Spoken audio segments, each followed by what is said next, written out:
اعوذ باللہ من الشیطان الرجیم بسم اللہ الرحمن الرحیم فجاءت احداہما تمشی علی استحیاء، اب ان دو عورتوں میں سے دو لڑکیوں میں سے ایک آئی اس کے پاس چلتی ہوئی شرم کے ساتھ، لجاجت کے ساتھ اور شرم کے ساتھ۔ قالت ان ابی یدعوکا، اس نے کہا کہ میرے والد آپ کو بلا رہے ہیں،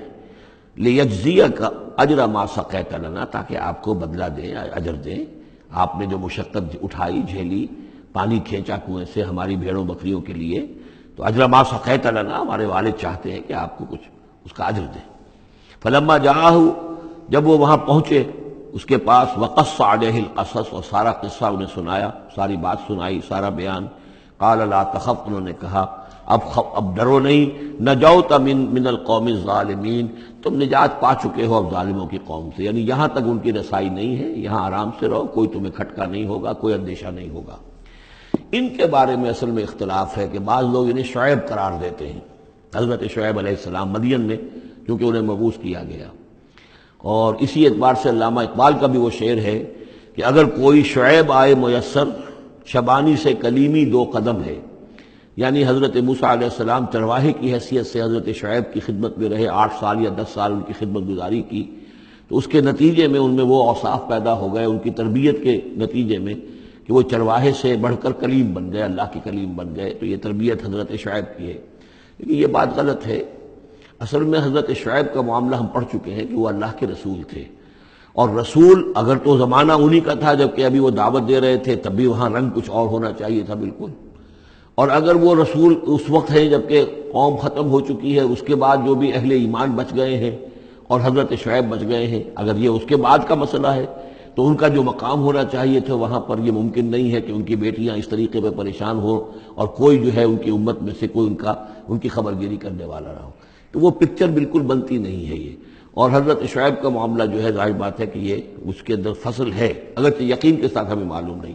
یہ گویا کہ بعد میں جو قوم وہاں آباد ہوئی ہے حضرت شعیب کے ساتھ، جو لوگ صاحب ایمان بچ گئے اور ان سے دوبارہ جو وہاں پر جو بھی آبادی ہوئی ہے، اس میں کچھ اچھے لوگ، ظاہر بات ہے کہ ان میں تو ابھی اچھے اثرات بھی تھے، تو ان میں سے یہ بزرگ تھے، ابھی ہو سکتا ہے 100 سال ہو چکے ہوں، لیکن ابھی کچھ نہ کچھ اثرات تھے، تو یہ بزرگ آدمی، ضعیف آدمی جو ہے یہ ایک نیک آدمی تھے۔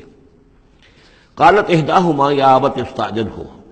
ان میں سے ایک نے کہا، بیٹیوں میں سے، لڑکیوں میں سے ایک نے، ابا جان ان کو ملازم رکھ لے،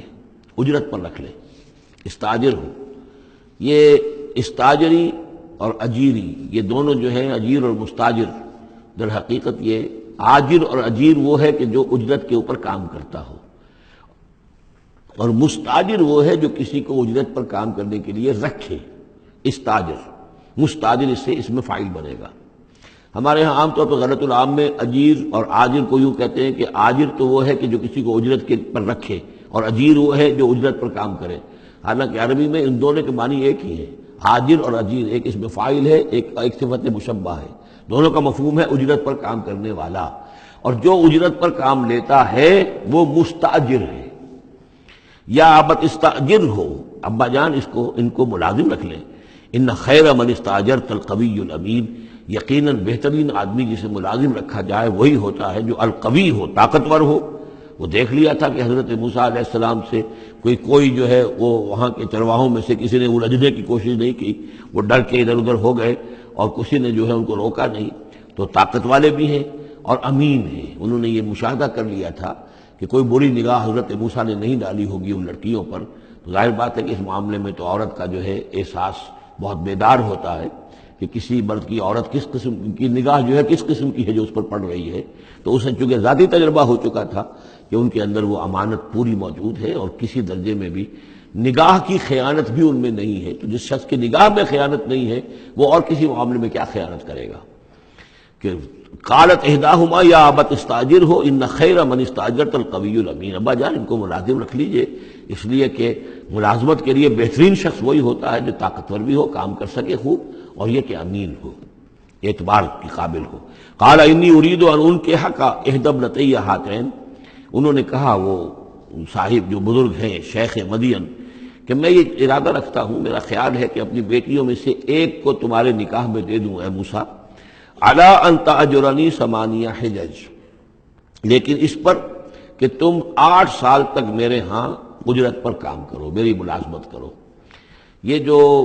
مہر کا معاملہ ہے یہ پچھلے زمانے میں ایسا ہی ہوگا جیسے آج کل پٹھانوں میں بھی ہوتا ہی ہے ابھی، کہ وہ مہر جو ہے وہ والدین لے لیتے ہیں رقم جو ہے، گویا کہ وہ اس لڑکی کو جو پالا ہے پوسا ہے تو یہ در حقیقت اس کا بدل ہے وہ جو لے رہے ہیں کہ ہم نے اس کو پالا پوسا آپ تمہارے حوالے کر رہے ہیں تو ہمیں اس کی رقم دو، جبکہ اسلام میں آ کر اس کو بدل دیا گیا ہے۔ مہر جو ہے لڑکی کا حق ہے، وہ اس کے والدین کا حق نہیں ہے۔ البتہ اس وقت معلوم ہوتا ہے کہ رواج یہی تھا کہ چونکہ اپنی بیٹی نکاح میں دینے کے لیے تیار ہو رہے ہیں تو اس کے عوض اپنی ملازمت کروانا چاہتے ہیں کہ تم میری ملازمت کرو، میری خدمت کرو 8 برس تک، تو یہ گویا کہ بدل ہو جائے گا اس کا کہ میں اپنی ایک بیٹی کا نکاح تم سے کر دوں گا۔ فَإِنْ أَتْمَمْتَ عَشْرًا فَمِنْ عِنْدِكَ، اور اگر تم 10 سال کر دو تو یہ تمہاری طرف سے ہے، یہ گویا کہ تمہاری طرف سے ایک احسان ہوگا۔ 8 سال پورے کر دو، اس میں محنت کرو، یہاں مزدوری کرو، میرے بھیڑوں بکریوں کو چراؤ اور گھر کے کام کرو، تو پھر میں اپنی بیٹی تمہارے حوالے کر دوں گا، اس کا نکاح کر دوں گا تم سے۔ یا یہ کہ 10 سال کر دو تو یہ تمہاری طرف سے اضافی بات ہوگی۔ وَمَا أُرِيدُ أَنْ أَشُقَّ عَلَيْكَ، اور ساتھ ہی یہ بھی دیکھ لو میں تم پر کوئی سختی کرنے کا ارادہ نہیں رکھتا، یعنی تمہیں جو ملازم رکھ رہا ہوں تو ایسا نہیں کہ بہت بھاری کام تم پر ڈالوں گا، میں تمہیں مشقت میں ڈالنا نہیں چاہتا۔ سَتَجِدُنِي إِنْ شَاءَ اللَّهُ مِنَ الصَّالِحِينَ، تم انشاءاللہ مجھے پاؤ گے کہ میں نیک انسان ہوں، صحیح ہوں، راست باز ہوں، اور جو معاملہ ہے معاملے کا کھرا آدمی ہوں۔ قال ذلك بینی و بینک، حضرت موسیٰ نے فرمایا ٹھیک ہے، یہ پھر میرے اور آپ کے درمیان یہ بات طے ہو گئی۔ ایم الاجلین قضیت، ان دونوں مدتوں میں سے جو بھی میں پوری کر دوں۔ 10 سال کا آپ تقاضا نہیں کر سکتے، تقاضا 8 سال کا ہوگا، ویسے یہ کہ میں چاہوں تو 10 سال پورے کر دوں لیکن وہ میری آپشن پر ہوگا۔ ایم الاجلین قضیت فلا عدوان علیہ، پھر مجھ پر کوئی زیادتی نہ ہو۔ واللہ علی ما نقول وکیل، اور جو کچھ ہم کہہ رہے ہیں اللہ اس پر وکیل ہے، اللہ ہی اس کا ذمہ دار ہے۔ فلما قضا موسیٰ الاجل، جب موسیٰ نے وہ مدت پوری کر دی، وسارا باہلہ، اب وہ اپنے گھر والوں کو لے کر چلے، اب مصر کی طرف واپس لوٹ رہے ہیں کہ اب اتنا عرصہ بیت گیا ہے،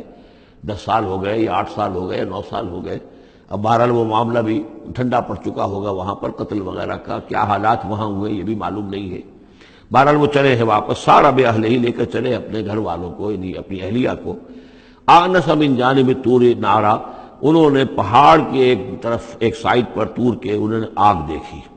قال لأہلہم کثوا، انہوں نے کہا اپنے گھر والوں سے کہ ذرا یہاں انتظار کرو، ٹھہرو، انی آنست نارا، میں نے آگ دیکھی ہے، لعلی آتیکم منہا بخبر، ہو سکتا ہے کہ میں وہاں سے یہاں جاؤں اور وہاں سے کوئی خبر لے کر آؤں، یعنی یہ کہ راستے کے بارے میں معلومات، صحیح کہ کہیں ہم بھٹک تو نہیں گئے ہیں، ہم کدھر جا رہے ہیں۔ او جذوۃ من النار، یا پھر میں آگ کا ایک انگارہ لے آؤں وہاں سے، لعلکم تصطلون، تاکہ اس سرد رات میں